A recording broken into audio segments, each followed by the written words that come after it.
मैं आशीष यादव आपका स्वागत करता हूं आपके प्यार से चैनल कैप्चर फिजिक्स में। 12th फिजिक्स में ऑप्टिक्स के अंतर्गत हम दूसरे चैप्टर के न्यूमेरिकल्स पढ़ रहे थे। इस चैप्टर का नाम है प्रकाश का अपवर्तन तथा पूर्णांतरिक परावर्तन। तो अभी तक पिछले लेक्चर्स में हमने न्यूमेरिकल 1 से लेकर न्यूमेरिकल 15 तक कंप्लीट कर लिए हैं। तो आज के इस लेक्चर में हम दो न्यूमेरिकल्स 16 और 17 को कवर करेंगे। देखिए, जैसा कि मैंने दोनों न्यूमेरिकल्स को ब्लैक बोर्ड पर लिख दिया है, न्यूमेरिकल 16 और न्यूमेरिकल 17। देखिए, ये लिखा है, यदि प्रकाश की किरण हवा से कांच पृष्ठ पर 45 अंश पर आपतित होती है, मतलब गिरती है, तो यह 15 डिग्री विचलित हो जाती है। कांच हवा पृष्ठ के लिए क्रांतिक कोण की गणना कीजिए। देखिए, इसके लिए हम एक कांच की प्लेट मान सकते हैं इस तरह से। देखें, ये कोई कांच की प्लेट है। देखें, ये कांच की प्लेट है और इधर ऊपर माध्यम क्या है मेरा? हवा। अब आप ये देखिए, हवा और कांच को देखें तो हवा यहाँ मेरा काम करेगा विरल माध्यम का, और जो कांच है वो मेरा काम करेगा सघन माध्यम का। अब अपवर्तन को पढ़ने के लिए हमें माध्यम की थोड़ी समझ होनी चाहिए। जिस माध्यम का घनत्व कम होता है या फिर जिसमें माध्यम के अणु जो कण हैं वो दूर दूर होते हैं, जिसकी डेंसिटी कम होती है, वो विरल माध्यम होता है। और जिसमें डेंसिटी ज़्यादा होती है, जिसमें माध्यम के कण पास पास यानी घने घने होते हैं, वो माध्यम सघन यानी डेंसर बोलते हैं। तो हवा कांच को देखें तो हवा मेरा विरल माध्यम है, कांच क्या है मेरा? सघन माध्यम। तो ये कांच की प्लेट है, ये हवा है। तो मैं इस पर एक अभिलंब बना ले रहा हूँ। ये हो गया आपका एक अभिलंब।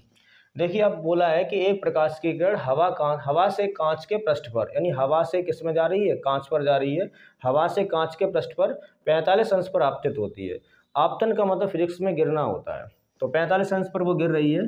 देखें, ये कोई किरण है, इस तरह से मैंने एरो लगा दिया तो ये आपतित किरण हो गई।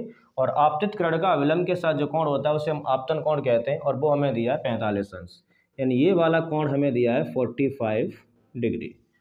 अब देखिए, अगर यहाँ पर कांच नहीं होता, पूरे में माध्यम हवा होती, तो ये प्रकाश किरण इस तरह से निकल जाती, सीधी जाती। लेकिन अब हमने अपवर्तन आपको पढ़ाया है, हमने पढ़ा है कि अगर कोई प्रकाश किरण विरल माध्यम से सघन माध्यम में जाती है तो वह अविलंब की ओर झुकती है। इधर झुकती है, अविलंब की ओर। अब इसका ओरिजिनल पाथ ये था, अब इसका अविलंब ये नीचे की ओर है, तो अविलंब की ओर यानी वो इस तरह से झुक जाएगी। और ये अपवर्तन हो गया। और 45 अंश पर आपतित होती है तो ये 15 डिग्री से विचलित होती है, यानी विचलन कोण ये कोण कितना हो? ये 15 डिग्री से वो विचलित हो गई है। ये हो गया विचलन कोण, यानी वो अपने मूल रास्ते से कितना विचलित हो गई है। तो आपतन कोण को हम लोग आई मानते हैं, विचलन कोण को डेल्टा मानते हैं। ये कोण हम निकाल लेंगे। देखिए, आप हम जानते हैं शीर्षाभिमुख यानी आमने सामने के कोण अपोजिट एंगल इक्वल होते हैं। ये 45, तो पूरा 45 होगा। 45 में से ये 15 है, तो हम ये कोण निकाल सकते हैं। 45 माइनस 15, यानी ये कोण कितना निकल आएगा मेरा? 30 अंश। देखिए, आपतित किरण का अविलंब के साथ जो कोण होता है उसे हम आपतन कोण कहते हैं, और आपतित किरण ये अविलंब ही है। तो आपतित किरण का अविलंब के साथ यानी आपतन कोण का मान हमें दिया है 45 डिग्री। विचलन कोण का मान दिया है 15 डिग्री, यानी वो अपने मूल रास्ते से 15 डिग्री विचलित हो गई है। विचलन कोण को हम लोग मानते हैं डेल्टा, और डेल्टा का मान दिया हमें 15 डिग्री। अब अपवर्तित किरण का अविलंब के साथ ये जो कोण होता है उसे हम मानते हैं अपवर्तन कोण, और अपवर्तन कोण दर्शाते हैं आर से। तो आर की वैल्यू हम लोग निकाल सकते हैं। कैसे निकाल ली? देखो, ये लाइन देखिए सीधी वाली, और ये येलो वाली लाइन देखिए, और ये देखिए, ये कोण 45, मतलब ये कोण 45, ये तो पूरा कोण कैसा होगा? 45। ये आपने कैसे कह दिया? ये शीर्षाभिमुख कोण है। आमने सामने के कोण अगर दो तिर्यक रेखा एक दूसरे को काट जाएं तो आमने सामने के कोण इक्वल होते हैं। तो ये कोण 45 है, तो ये पूरा कोण 45 होगा। 45 में से ये कह रही है 15 डिग्री है, तो ये हम निकाल लेंगे। 45 माइनस 15, तो ये कितना निकल आएगा? 30। यानी आर निकालेंगे तो उसको हम निकाल सकते हैं 45 माइनस 15, तो इसकी वैल्यू निकल आएगी 30 डिग्री। अब देखिए, हमारे पास आई है, आर है, और क्रांतिक कोण की वैल्यू पूछी है। तो क्रांतिक कोण आप तब निकाल पाएंगे जब हमें अपवर्तनांक पता हो, और अपवर्तनांक हम निकालने के लिए स्नेल्स लॉ लगाते हैं। ध्यान रखना, जब भी अपवर्तन होता है तो वहाँ पर स्नेल्स लॉ जरूर लगता है। तो स्नेल का नियम लगा दिया। देखें इधर, स्नेल के नियम से, स्नेल का नियम हमने पढ़ा है। स्नेल के नियम से, स्नेल का नियम क्या होता है? आपतन कोण की ज्या और अपवर्तन कोण की ज्या का जो अनुपात है, आपतन कोण की ज्या और अपवर्तन कोण की ज्या यानी आर का जो अनुपात है वो एक नियतांक होता है, और उसी नियतांक को हम लोग अपवर्तनांक कहते हैं। अब देखिए, यहाँ से हम एन की वैल्यू निकाल सकते हैं। तो साइन आई का मान मुझे कितना दिया? 45। तो यहाँ पर हो जाएगा साइन 45 बट्टे साइन आर। आर का मान हम लोगों ने निकाल लिया, कितना आया यहाँ पर? 30 अंश। बराबर कितना n। अब हम वैल्यू लगा सकते हैं साइन 45 की और साइन 30 की। तो साइन 45 की वैल्यू होती है 1/√2, तो यहाँ लगा दिया मैंने 1/√2, यानी 1/√2 लिखा, ये 1/√2 और अपॉन साइन 30 की वैल्यू होती है 1/2 और इक्वल टू यहाँ पे क्या चल रहा है n। अब देखिए बट्टे के बट्टे हैं तो करते क्या है, पहले का चौथे से मल्टीप्लाई होता है, दूसरे का तीसरे से। तो इसके बाद आप इधर से देख सकते हैं, तो n इक्वल टू देखिए आप 2 का गुणा 1 से होगा तो 2 बट्टे अंडर का 1 से गुणा होगा तो यहाँ पे क्या आ जाएगा √2। देखिए इसको हम थोड़ा कर सकते हैं, 2 को हम ले सकते हैं √2 इंटू √2, √2 √2 का स्क्वायर तो वो 2 है, 2 को हम इस तरह से ले सकते हैं। अपॉन नीचे कितना चल रहा है मेरा √2, अब √2 से ये √2 कट जाएगा तो n इक्वल टू कितना आ जाएगा मेरा, n इक्वल टू आ जाएगा √2। यानी हमें अपवर्तनांक मिल गया। जब अपवर्तनांक मिल गया तो हम क्रांतिक कोण यानी C निकाल सकते हैं। क्रांतिक कोण को हम लोग क्या मानते हैं, C या फिर IC। तो क्रांतिक कोण निकालने के लिए हमने सूत्र लगा दिया, क्रांतिक कोण अपवर्तनांक में संबंध साइन C इक्वल टू होता है 1/n। देखें इधर, तो sign C equal to 1/n की वैल्यू √2 है।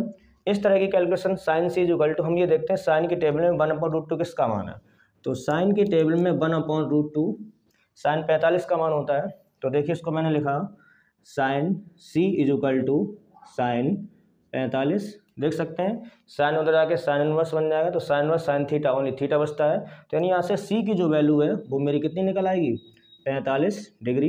तो इस तरह से क्रांतिक कोण जो होगा, यानी जो क्रांतिक कोण हमसे पूछा गया था ये हमने निकाल लिया है। कितना आया है 45 डिग्री, 45 डिग्री होगा। उम्मीद करता हूँ ये न्यूमेरिकल्स आपको समझ में आया होगा, आप इसका स्क्रीनशॉट ले सकते हैं।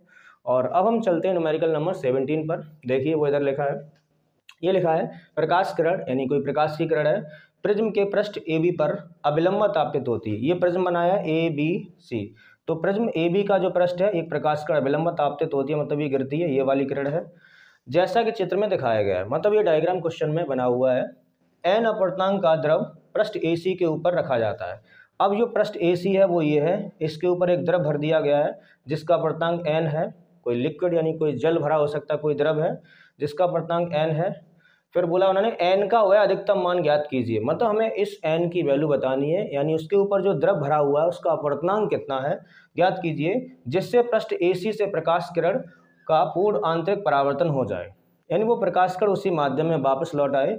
और प्रिज्म का अपवर्तनांक मुझे कितना दिया, 3/2। तो देखो यहाँ पे मुझे क्या दिया, पहले हम वो लिख रहे हैं। दिया है मुझे प्रिज्म का अपवर्तनांक, देखें अभी इसको कर रहे हैं 1 मिनट में।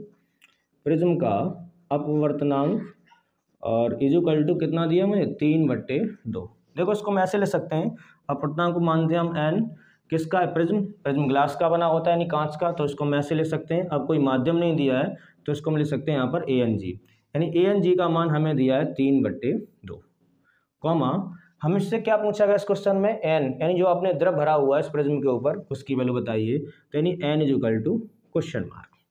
अब आप ये देखिए, ये प्रकाश किरण आपतित हो रही है, यहाँ पर कोण देख लीजिए आप, ये इसके लंबवत आपतित हो रही है, तो यानी ये वाला कोण ये कितना होगा, 90 अंश।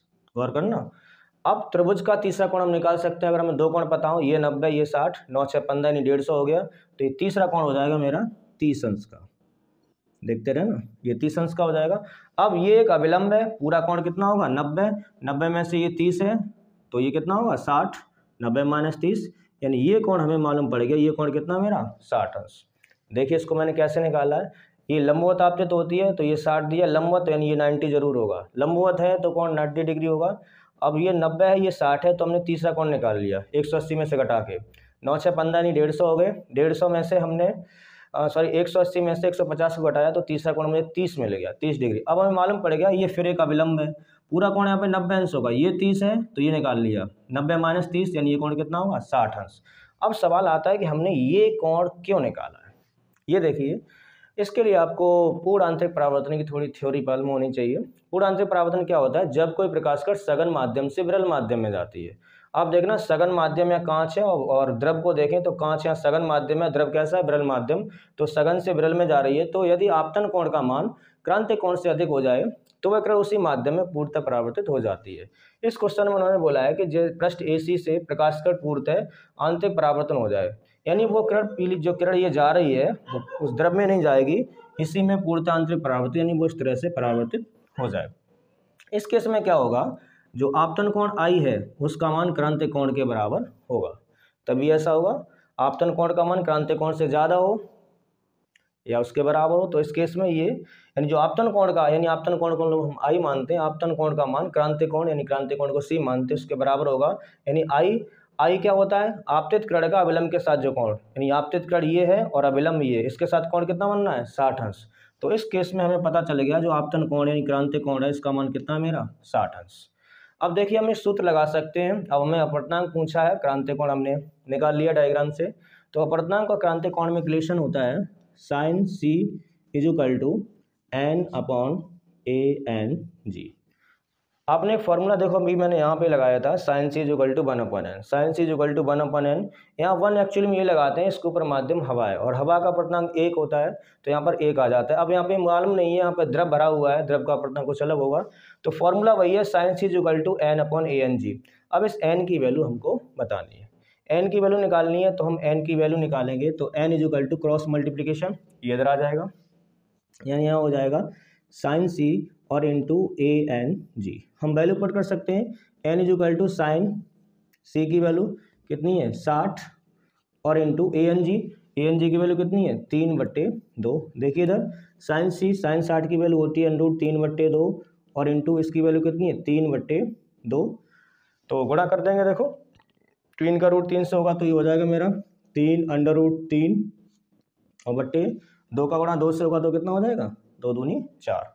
तो इस तरह से हमने देख लिया जो मेरा n है इसकी वैल्यू कितनी निकलेगी 3√3/4 और अपवर्तनांक का कोई मात्रक होता नहीं है।